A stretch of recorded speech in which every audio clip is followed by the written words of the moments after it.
আসসালামু আলাইকুম। আমি আজকে টমাস আলভা এডিসনের জীবন কাহিনী পড়ে শোনাব। তিনি একজন বিজ্ঞানী ছিলেন। প্রচলিত অর্থে বিজ্ঞানী বলতে যা বোঝায়, টমাস আলভা এডিসন সেই ধরনের বিজ্ঞানী ছিলেন না। তিনি ছিলেন আসলে যন্ত্রবিদ। আধুনিক যন্ত্র সভ্যতায় প্রতিদিন আমরা যে সুফল অনুভব করছি, প্রকৃতপক্ষে তিনি তারই প্রতিকৃত। তার আবিষ্কৃত প্রতিটি যন্ত্র আজ মানব জীবনের সাথে একাত্ম হয়ে আছে। তাদের বাদ দিয়ে আমরা আমাদের জীবনের অস্তিত্ব কল্পনাও করতে পারি না। যখনই আমরা কোনো ইলেকট্রিক লাইট জ্বালি, টেলিফোন তুলে অন্যের সাথে কথা বলি, অথবা গ্রামোফোন রেকর্ড বসিয়ে সুরের মূর্ছনায় মুগ্ধ হই, কিংবা সিনেমা হলে গিয়ে ছবি দেখি, তখনও কল্পনাও করতে পারি না এই সমস্তই একজন মানুষের সৃষ্টি। গত শতাব্দীতে যে যান্ত্রিক সভ্যতার সূচনা হয়েছিল, এডিসনকে বলা যেতে পারে সেই সভ্যতার জনক। এডিসনের জন্ম হয়েছিল 1847 সালের 11 ফেব্রুয়ারি কানাডার মিলানে। তার পিতা ছিলেন ওলন্দাজ বংশোদ্ভূত। কয়েক পুরুষ আগে এডিসন পরিবার হল্যান্ড ত্যাগ করে আমেরিকায় এসে আশ্রয় নেন। কিছুদিন পর তারা আমেরিকা ত্যাগ করে কানাডায় এসে বসবাস শুরু করেন। এডিসনের পিতার আর্থিক সচ্ছলতার জন্য ছেলেবেলার দিনগুলো তার আনন্দেই কেটেছিল। 7 বছর বয়সে এডিসনের পিতা মিচিগানের অন্তর্গত পোর্ট হারার নামে একটা শহরে নতুন করে বসবাস শুরু করলেন। এখানে এসে স্কুলে ভর্তি হলেন এডিসন। ছেলেবেলা থেকেই অসম্ভব মেধাবী ছিলেন তিনি, কিন্তু স্কুলের বাধা পাঠসূচি তার কাছে খুবই ক্লান্তিকর মনে হতো। তাই ক্লাসে ছিলেন সকলের পেছনের ছাত্র, অর্থাৎ ব্যাক বেঞ্চার। ক্লাসে বসে খোলা জানালা দিয়ে বাইরের মুক্ত প্রকৃতির দিকে চেয়ে থাকতে থাকতে প্রায়ই আনমনা হয়ে যেতেন। শিক্ষকরা অভিযোগ করতেন, এ ছেলের পড়াশোনায় কোনো মন নেই। শিক্ষকদের কথা শুনে মনে মনে ক্ষুব্ধ হতেন এডিসনের মা। ছোট ছেলের প্রতি তার বরাবরই দুর্বলতা ছিল। তার মনে হতো এই ছেলে একদিন বিখ্যাত হবেই। স্কুল থেকে ছাড়িয়ে আনলেন এডিসনকে। শেষ হলো এডিসনের 3 মাসের স্কুল জীবন। এর পরবর্তীকালে আর কোনোদিন তিনি স্কুলে যাননি। এডিসন মায়ের কাছেই শুরু করলেন পড়াশোনা। ছেলেবেলা থেকেই এডিসনের ঝোঁক ছিল পারিপার্শ্বিক যা কিছু আছে, যা দৈনন্দিন জীবনে ব্যবহৃত হতো, তা নিয়ে ডিম ফুটিয়ে বাচ্চা বের করতে পারেন কিনা দেখবার জন্য ঘরের এক কোণে ডিম সাজিয়ে বসে পড়লেন। কয়েক বছর পর কিশোর এডিসন পরীক্ষা নিরীক্ষা করবার জন্য একটা ছোট ল্যাবরেটরি তৈরি করে ফেললেন তার বাড়ির নিচের তলায় একটা ঘরে। ল্যাবরেটরি যন্ত্রপাতি বলতে কিছু ভাঙা বাক্স, কিছু শিশু বোতলের শিশি আর কি, ফেলে দেওয়া কিছু লোহার তার, আর এখান ওখান থেকে কুড়িয়ে আনা যন্ত্রপাতির টুকরো। অল্প কিছুদিন যেতেই তিনি বুঝতে পারলেন হাতে কলমে পরীক্ষার জন্য প্রয়োজন যন্ত্রপাতি আর নানান জিনিসপত্রের। বাবার আর্থিক অবস্থা কিন্তু ততদিনে খারাপ হয়ে গিয়েছিল। অর্থ ছাড়া তো কোনো পরীক্ষার কাজই চালানো সম্ভব নয়। এডিসন স্থির করলেন তিনি কাজ করে অর্থ সংগ্রহ করবেন। 13 বছরের ছেলে চাকরি করবে। বাবা মা দুজনেই তো অবাক, কিন্তু এডিসন জেদ ধরে রইলেন। একগুঁয়ে ছেলে একবার যা স্থির করবে, কোনোভাবেই তার নড়চড় হবে না। অগত্যা মত দিতে হলো এডিসনের বাবা মাকে, কিন্তু 13 বছরের ছেলেকে কাজ দেবে কে? অনেক খোঁজাখুঁজির পর খবরের কাগজ ফেরি করার কাজ পাওয়া গেল।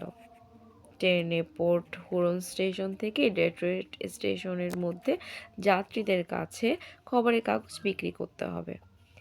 বিক্রির উপর কমিশন। আরও কিছু বেশি আয় করবার জন্য এডিসন খবরের কাগজের সাথে চকলেট ও বাদাম রাখতেন।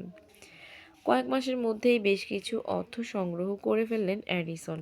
স্টেশনে স্টেশনে ঘোরাঘুরি করতে করতে অনেক রেল কর্মচারীর সাথে তার আলাপ পরিচয় হয়ে গিয়েছিল। সমস্ত বিষয়ই ছিল তার অদম্য কৌতূহল। এডিসন একদিন মাউন্ট ক্লিটেন্স স্টেশনে দাঁড়িয়ে আছেন। এমন সময় তার চোখে পড়ল একটি ছেলে লাইনের উপর খেলা করছে। দূরে একটি ওয়াগন এগিয়ে আসছে। ছেলেটির সেদিকে কোনো নজর নেই। আসন্ন বিপদ বুঝতে পেরে হাতের কাগজ ফেলে দিয়ে এডিসন ঝাঁপিয়ে পড়লেন লাইনের দিকে। ছেলেটিকে তুলে নিয়ে লাইন থেকে নিচে নেমে এলেন। ছেলেটি স্টেশন মাস্টারের একমাত্র পুত্র। কৃতজ্ঞ স্টেশন মাস্টার যখন এডিসনকে পুরস্কার দিতে চাইলেন, এডিসন টেলিগ্রাফ শিখবার ইচ্ছে প্রকাশ করলেন। সানন্দে রাজি হলেন স্টেশন মাস্টার। কয়েক মাসের মধ্যেই নিজের অসাধারণ মেধায় মোটামুটিভাবে টেলিগ্রাফি শিখে নিলেন। সেই সঙ্গে সাংকেতিক লিপি ও তার অর্থ বুঝে নিতে সক্ষম হলেন। এডিসন যেখানে চাকরি করতেন সেই অফিস জুড়ে ইঁদুরের ভীষণ উৎপাত ছিল। মাঝে মধ্যেই তারা যন্ত্রপাতির মধ্যে ঢুকে পড়ে কাজকর্মের ব্যাঘাত ঘটাতো। এডিসন একটি যন্ত্র বার করলেন যাতে সহজেই ইঁদুর ধ্বংস করা যায়। এছাড়াও টেলিগ্রাফ ব্যবস্থার উন্নতির জন্য আরও কিছু যন্ত্রপাতি উদ্ভাবন করলেন, কিন্তু তাতে কারোরই দৃষ্টি আকর্ষণ করতে পারলেন না। 1869 সালে যখন তিনি বোস্টনে চাকরি করছেন তখন একটি যন্ত্র আবিষ্কার করলেন যা দিয়ে ভোল্ট গণনা করা যায়। এই যন্ত্রের প্যাটেন্ট পাওয়ার জন্য তিনি আবেদন করলেন। এই যন্ত্রের গুণাগুণ বিবেচনা করে উদ্ভাবক হিসেবে তাকে প্যাটেন্ট দেওয়া হলো। এই প্যাটেন্ট এডিসনের জীবনে এক নতুন অধ্যায়ের সূচনা করল। তিনি স্থির করলেন যা কিছু প্রত্যক্ষভাবে মানুষের ব্যবহার্য হিসেবে গণ্য হয় শুধুমাত্র তেমন জিনিসই তিনি তৈরি করবেন। সমস্ত জীবনই তিনি এই উদ্দেশ্য নিয়ে কাজ করেছেন। বোস্টন শহর তার তখন ভালো লাগছিল না। সেখানকার কাজ ছেড়ে দিয়ে তিনি চলে এলেন নিউ ইয়র্কে। হাতে একটি পয়সা নেই। দুদিন প্রায় কিছু খাওয়া হয়নি এডিসনের। কোথায় যাবেন, কি করবেন তিনি কিছুই জানেন না। এমন সময় আলাপ হলো অল্প বয়সী টেলিগ্রাফ অপারেটরের সাথে।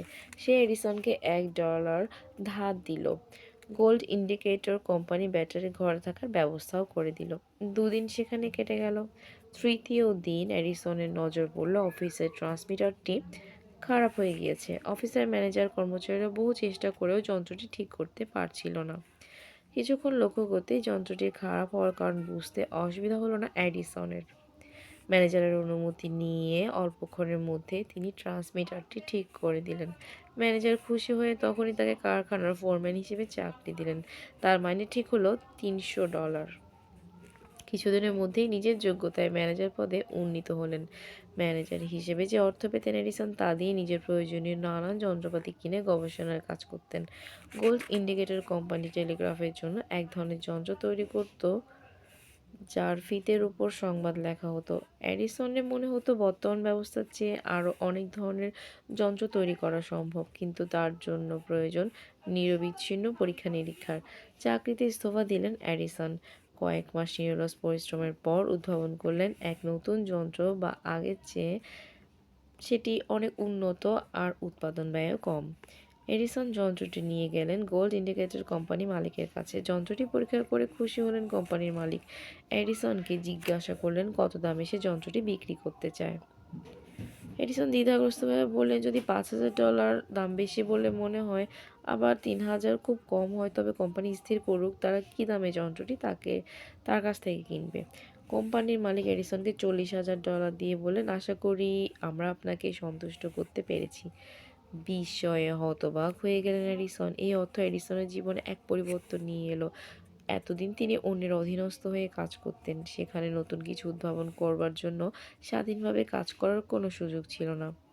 এডিসন স্থির করলেন তিনি একটি কারখানা স্থাপন করবেন। কয়েক মাসের চেষ্টায় নিউ জার্সিতে তৈরি হয় কারখানা। মতো কিছু পরিশ্রমী বুদ্ধিমান কর্মচারী পেতে বিলম্ব হলো না। এডিসন হলেন তাদের মধ্যমণি। দিবারাত্র সেখানে কাজ চলত। রাত্রে মাত্র কয়েক ঘন্টা বিশ্রাম নিতেন এডিসন। বাকি সমস্ত সময় কর্মচারীদের সাথে হাতে হাত মিলিয়ে কাজ করতেন। অনেকে জিজ্ঞাসা করত এই কারখানায় কি উৎপাদন হয়। এডিসন জবাব দিতেন, অন্যের কারখানায় যা উৎপাদন হয় এখানে তাই তৈরি হয়। প্রকৃতপক্ষে তার কারখানাটি ছিল একটি গবেষণাগার।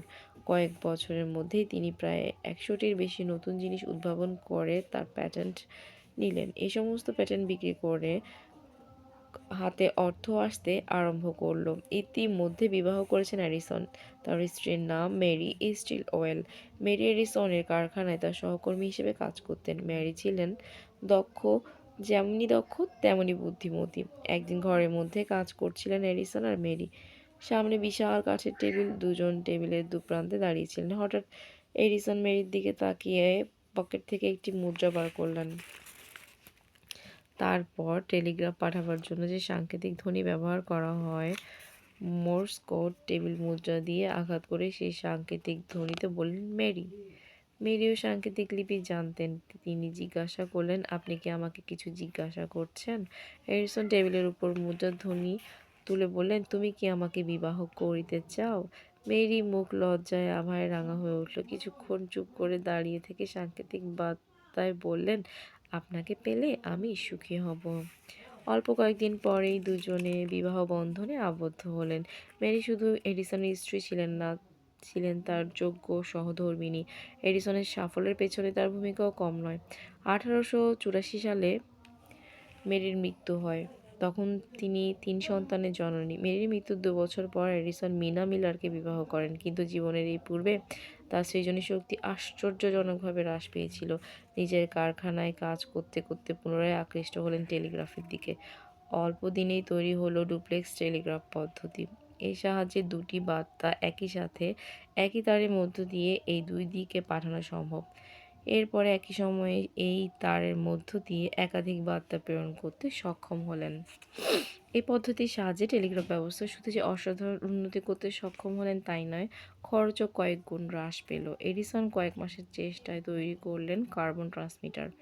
এতে গ্রাহকদের প্রতিটি কথা স্পষ্ট আর পরিষ্কারভাবে শোনা গেল। এডিসনের খ্যাতি সুনাম চতুর্দিকে ছড়িয়ে পড়ল। টেলিফোন যন্ত্র নিয়ে যখন এডিসন কাজ করতেন তখন প্রায়ই তার মনে হতো, যদি এমন কোনো যন্ত্র উদ্ভাবন করা যায় যার দ্বারা মানুষের কথাকে যন্ত্রের মধ্যে ধরে রাখা সম্ভব, তাহলে এক যুগান্তর সৃষ্টি হবে। টেলিফোনের কাজ শেষ করে তিনি এই বিষয় নিয়ে গবেষণা শুরু করলেন। 1877 সালে বছর শেষ হয়ে এসেছে। একদিন এডিসন তার কর্মচারীকে একটি স্কেচ দেখে মডেল তৈরি করতে বললেন। কর্মচারীটি বহুক্ষণ চেষ্টা করেও মডেলটি তৈরি করতে পারলেন না। এডিসন কারখানার ফোরম্যানের উপর দায়িত্ব দিলেন। ফোরম্যান কিছুক্ষণ স্কেচটি নড়াচড়া করে বলল, এই মডেল তৈরি করা অসম্ভব। এইবার নিজেই কাজ হাতে নিলেন এডিসন। তিনি মেশিনটি তৈরি করে তার গায়ে ফয়েলের একটি মোড়ক জড়িয়ে দিলেন। তারপর হ্যান্ডেলটা ধরে নাড়াতে নাড়াতে একটা নলের সামনে মুখ রেখে একটা ছড়া বললেন, মেরির একটা ভেড়া আছে। তারপর আবার যন্ত্রটা হাতল ঘোরাতে এডিসনের কণ্ঠস্বর ভেসে উঠল যন্ত্রের মধ্যে।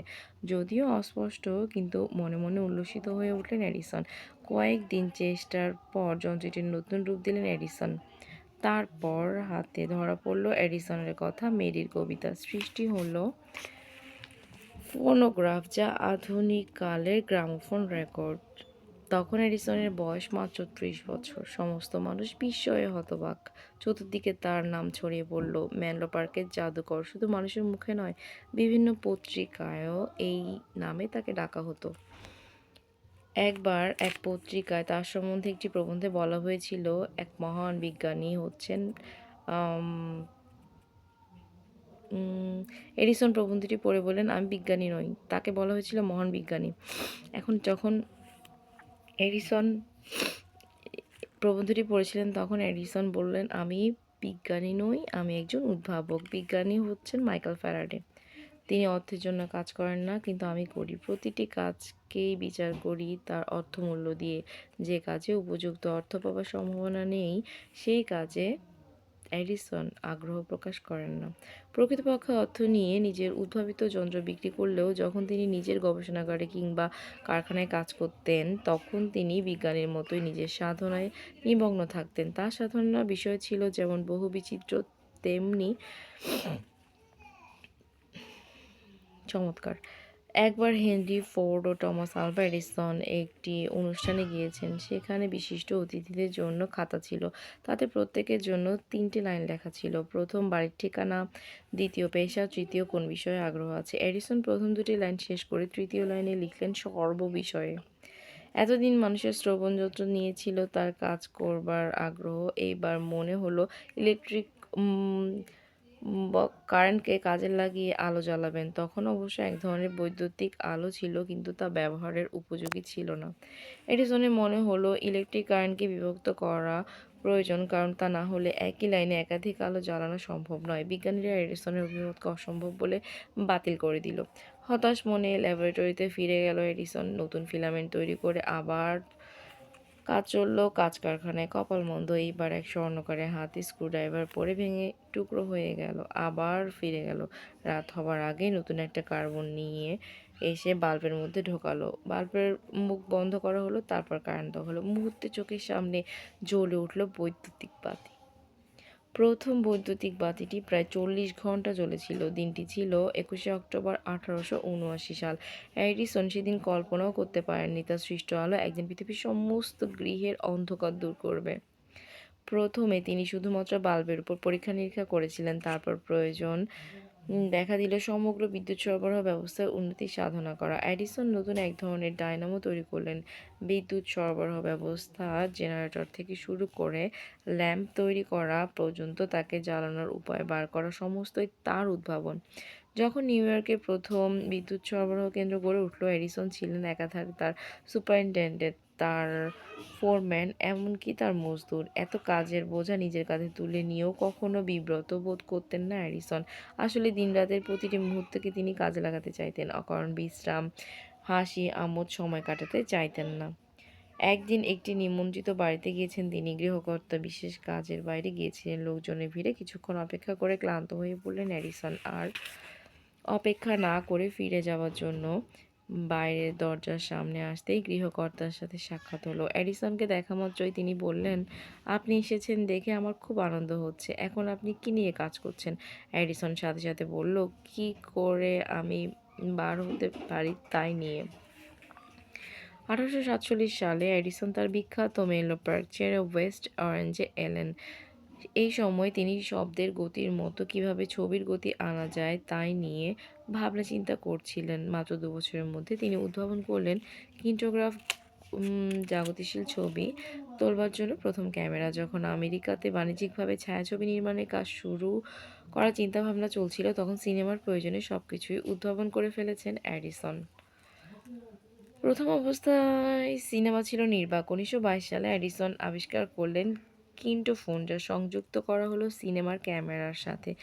এর ফলে তৈরি হলো সবাক চিত্র। অতি সাধারণ জিনিস থেকে সিনেমা ক্যামেরার মতো জটিল যন্ত্রের উদ্ভাবনের কথা ভাবলে বিস্ময়ে হতবাক হয়ে যেতে হয়। কি অসাধারণ ছিল তার প্রতিভা! হ্যারিসন তার ছুটির দিনগুলো কাটবার জন্য সুন্দর একটি বাড়ি তৈরি করেছিলেন। একদিন তার বন্ধু-বান্ধব, আত্মীয়-পরিজনদের সেই বাড়িতে এসে উপস্থিত হলে তাদের ঘুরিয়ে সব কিছু দেখালেন।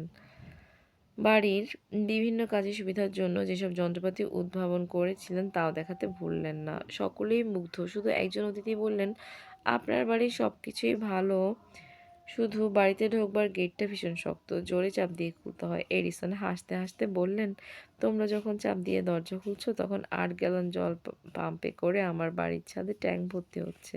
মৃত্যুর কয়েকদিন আগ পর্যন্ত তিনি নানান পরীক্ষা নিরীক্ষায় নিজেকে নিয়োজিত রেখেছিলেন।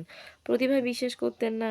এডিসন বলতেন, পরিশ্রমই হচ্ছে প্রতিভার মূল কথা।